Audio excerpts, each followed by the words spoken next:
আমার মুসলমান বন্ধুগণ, আল্লাহর পয়গম্বর আমাদেরকে জানায়া দিলেন এই দুনিয়ার জমিন থেকে কবরবাসীদের জন্য কোন উপহারটা পাঠালে, কোন উপহার তাদেরকে দিলে কবরবাসীরা সবচেয়ে বেশি খুশি হন, কোন উপহার তাদেরকে দিলে এত বেশি খুশি হন যে অন্য কোনো কিছুতেও তারা এত বেশি খুশি হন না। সেই উপহারের কথাটি আল্লাহর পয়গম্বর জানায়া দিলেন। আল্লাহর পয়গম্বর জনাবে মুহাম্মদ রাসূলুল্লাহ আমাদেরকে এটা বলে দিলেন যে কোন উপহার তোমরা কবরবাসীদেরকে দিবা। আমার মুসলমান বন্ধুগণ শোনেন, এই দুনিয়ার মানুষ, বিশেষ করে মুসলমান যারা, তাদের ইমানের মাধ্যমে এটা তারা বিশ্বাস করে মানুষের মরণের পরে মানুষের দুইটা মূলত অবস্থা হয়, একটি হলো সুখের জিন্দেগি আর আরেকটি হলো দুঃখের জিন্দেগি। আর সুখের জিন্দেগি হয় মানুষ যদি দুনিয়ার জমিনে নেক আমল করতে পারে, আর কষ্টের জিন্দেগি হলো দুনিয়ার মধ্যে যদি ওই বান্দাটা বদআমল করে যায়। মানে এই দুনিয়া থেকে যাওয়ার পরে তার দুইটা জিন্দেগি থাকে। এক নম্বর হলো সুখের জিন্দেগি, অর্থাৎ সে যদি নেক আমল করে যায়, ভালো কাজ যদি সে করে যায় তাহলে সুখ হবে, শান্তি হবে। আর যদি সে খারাপ কাজ, নিন্দনীয় কাজ যদি সে করে যায় তাহলে কবরের চেয়ে ভয়ঙ্কর আর কোন শাস্তি তার হবে না। আমার মুসলমান বন্ধুগণ, আল্লাহর পয়গম্বর রাসূলের সাহাবী হযরত ইবনে আব্বাস রাদিয়াল্লাহু তাআলা আনহু তিনি বর্ণনা করছেন কবরে মানুষগুলো তারা দুনিয়ার ওই সমস্ত মানুষের মতো, যেই মানুষগুলো কোনো সমুদ্রের মধ্যে অথবা কোনো পানির মধ্যে ডুবন্ত অবস্থায় আছে, আর সে অপেক্ষা করতেছে যেন কোনো মানুষ তাকে বাঁচাতে পারে কিনা। পানির মধ্যে সে ডুবে যাচ্ছে, এমন সময় সে চিন্তা করছে, অপেক্ষা করছে কেউ কি তাকে বাঁচায় কিনা।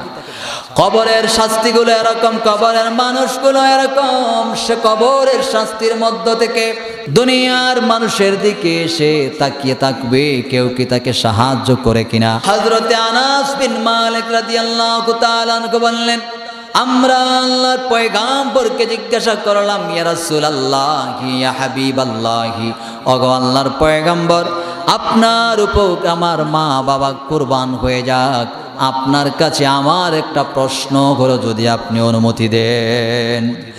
ও আল্লাহর পয়গম্বর, যদি আপনি অনুমতি দেন। আল্লাহর পয়গম্বর এবার বললেন যে আনাস, বলো তুমি কি বলবা। এবার আনাস রাদিয়াল্লাহু তাআলা আনহু বললেন যে ইয়া রাসূলুল্লাহ, ইয়া হাবিবাল্লাহ, ওগো আল্লাহর পয়গম্বর, আমরা যে মৃত ব্যক্তিদের জন্য, আমাদের মা বাবা আত্মীয় স্বজনের জন্য এই দুনিয়ার জমিনে তাদের জন্য আমরা দান করি, সাদাকা করি, হজ করি, আরো ইত্যাদি নেক আমলগুলো করি, ওই আমলগুলো কি তাদের কাছে পৌঁছায় নাকি? তিনি জিজ্ঞেস করলেন, ইয়া রাসূলুল্লাহ, এই যে আমরা মানুষের জন্য, কবরবাসীদের জন্য দান করি, সাদাকা করি, হজ করি, আরো যে নেক আমলগুলো করি, এগুলো কি তাদের কাছে পৌঁছায় নাকি? আমার মুসলমান বন্ধুগণ, আল্লাহর পয়গম্বর এবার বললেন, ও আনাস শোনো, তোমরা যে আমলগুলো করো এই দুনিয়ার জমিনে, মানুষগুলো যে আমলগুলো করে, দান করে, সাদাকা করে, নেক আমল যেগুলো করে ওই ব্যক্তিদের উদ্দেশ্যে, ওই নেক আমলগুলো ওই ব্যক্তির আমল নামায় মহান আল্লাহ পৌঁছায়া দেন। তিনি বললেন যে অবশ্যই এই আমলগুলো আল্লাহ তাআলা তাদের আমল নামার মধ্যে পৌঁছায়া দিয়ে দেন।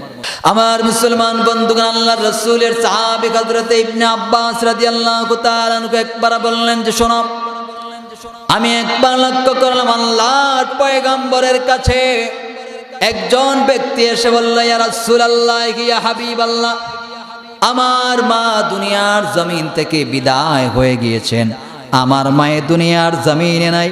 ওগো আল্লাহর পয়গম্বর, এখন আমি যদি ওনার পক্ষ থেকে সাদাকা করি তাহলে উনি কি কবরের মধ্যে এর সওয়াবটা পাবেন?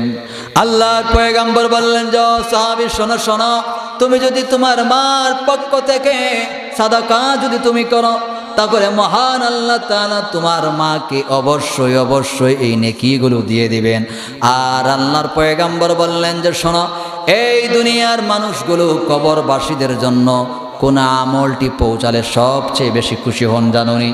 আল্লাহর রাসূলের সাহাবী আবু হুরায়রা রাদিয়াল্লাহু তাআলা আনহু বললেন, ও দুনিয়ার মানুষ শোনো, আল্লাহর পয়গম্বর আমাদেরকে যখন বললেন কোন আমলটি পৌঁছানোর কারণে, কোন নেক আমলটি পৌঁছানোর কারণে, কোন বিষয়ে ইসালে সাওয়াব করার কারণে তারা বেশি খুশি হন, তোমরা কি জানো? আমরা এবার বললাম ইয়া রাসূলুল্লাহ, আমরা তো এই বিষয়টা জানি না। এবার আল্লাহর পয়গম্বর বললেন যে শোনো শোনো, ও দুনিয়ার মানুষ শোনো, এই দুনিয়ার মধ্যে তোমরা ওই ব্যক্তিদের জন্য, কবরবাসীদের জন্য যে আমলগুলো তোমরা করবে, সেই আমলগুলোর মধ্যে সবচেয়ে বেশি তারা খুশি হয় কি করার কারণে জানো? তোমরা কবরবাসীদের জন্য সবচেয়ে বেশি খুশি হবে তোমরা তাদের জন্য যদি সাদাকা এবং দোয়া করো। মানে তাদের জন্য সাদাকা এবং দোয়া যদি করতে পারো, তাহলে আল্লাহ তাআলা বলছেন, আল্লাহ রসুল বলছেন, কবরবাসীরা সবচেয়ে বেশি খুশি হয়। কি পরিমাণ খুশি হয়? তারা বলছেন যে এই দুনিয়ার মধ্যে মানুষদেরকে হাদিয়া দিলে, কেউ যদি গিফট করে, তাহলে মানুষ কি পরিমাণ খুশি হয়? এত বেশি খুশি হয়, গিফটটা তার কম দামের হলেও সে খুশি হয়ে যায়, কারণ তাকে গিফট করেছে। আমরা অনেক বেশি খুশি হই, এত পরিমাণ খুশি যে ভাষায় প্রকাশ করার মতো না। আল্লাহ রসুল বলছেন, দুনিয়াতে মানুষদেরকে উপটৌকন দিলে, হাদিয়া বা গিফট করলে মানুষ যেই পরিমাণ খুশি হয়, তার চেয়েও বেশি খুশি কবরবাসীরা তাদের নামে দোয়া করলে বা তাদের নামে সাদাকা